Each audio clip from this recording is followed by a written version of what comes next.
নবী সাল্লাল্লাহু আলাইহি ওয়াসাল্লাম বলেছেন, দাজ্জাল এবং তার অনুসারীরা যখন বিশ্বকে শাসন করার দিকে এগিয়ে যাবে, আল্লাহ রাব্বুল আলামিন তাওহীদপন্থীদের এই কালিমার পতাকার কাফেলা গঠন করবেন ইনশাআল্লাহ।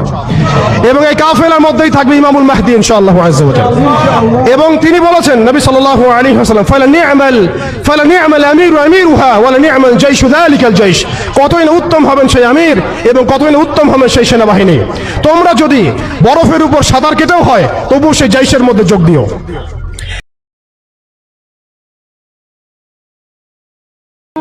আমি অবশ্যই তোমাদেরকে পরীক্ষা করব, ভয় দিয়ে, ক্ষুধা দিয়ে, সন্তানের ইন্তেকাল দিয়ে, ফসলের ক্ষতি দিয়ে, সম্পদের ক্ষতি দিয়ে আমি পরীক্ষা করব।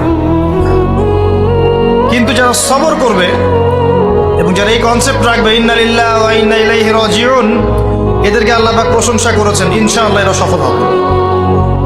আল্লাহ পাক তাকদীর লিখে ফেলেছেন, তাকদীর নিয়ে টেনশন করবেন না, রিজিক নিয়ে টেনশন করবেন না।